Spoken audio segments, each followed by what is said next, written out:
How about we'll go into probably like one of your favorite topics, and also something that's I think probably of interest to lots of others in the L2 ecosystem as well, which is how do you see L2's role in funding common infrastructure across the Ethereum ecosystem? Oh boy. I would say I think we have to. I mean, this is a personal opinion, but I think this is one of the big things that's missing from L1, something that it's hard to implement on L1. Obviously, it's a very challenging problem, but that doesn't, in my opinion, doesn't mean it's not missing. And ultimately, I think that it is sort of the L2 responsibility to fund these things, because nobody else is, right? That's sort of the fundamental problem. No, it's anyone else wants to give their thoughts on that? I just agree with what Kelvin said. Okay, amazing.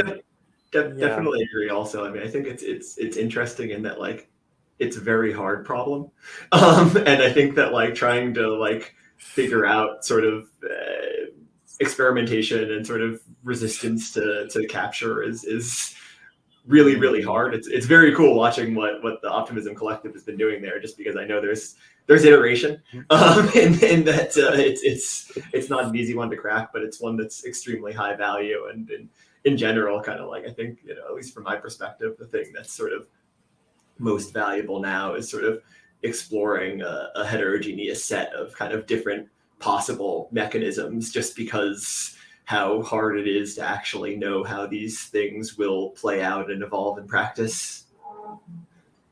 Yeah, I think maybe even the mental model on my end is that it's not just necessary, it's in a lot of ways fundamental to what we're trying to achieve, right? We talk a lot about the technology, but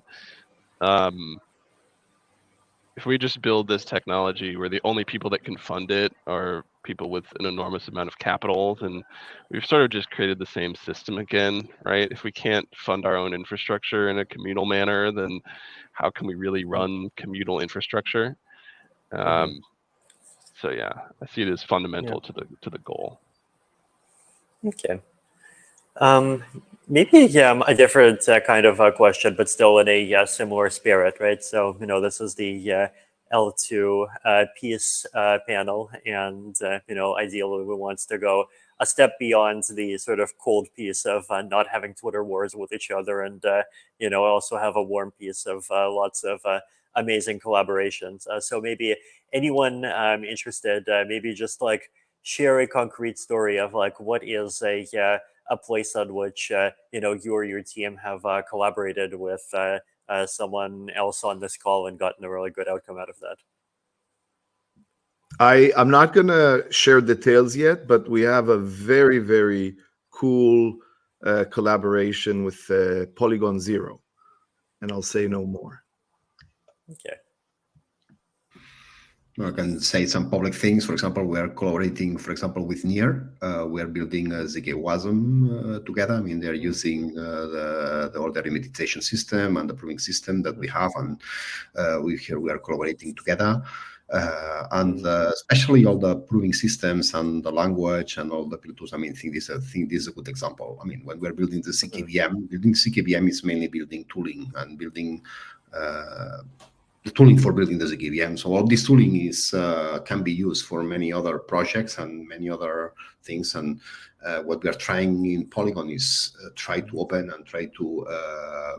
open this tooling and so that the community can use, improve, get better, even audit the progress. So it's in our own interest, but it's in the interest of the community to having this tooling as extended as possible. And I think this is the spirit of the collaboration. I mean, you are taking a lot from the community, you are giving a lot to the community, or you are giving everything to the community. And this is the way to really progress and really go fast and innovate and getting results and getting adoption faster on this.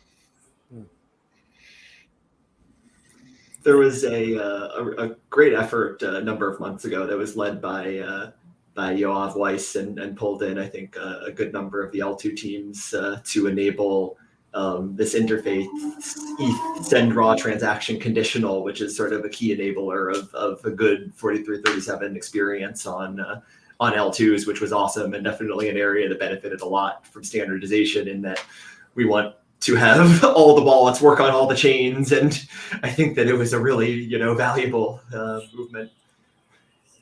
Mm-hmm.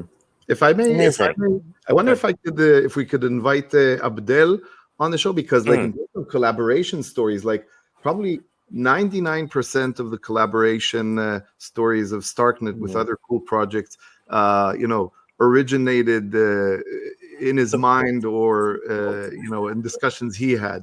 So I don't know if he can come on and like share a few cool collaborative stories. I don't know if he's Yeah. I know he's lurking in the somewhere in one of the areas of this. I mean, he was, yeah. Abdel, can you hear us? Can you come online and share some stories? There we go. Okay. I was not too far. Yes.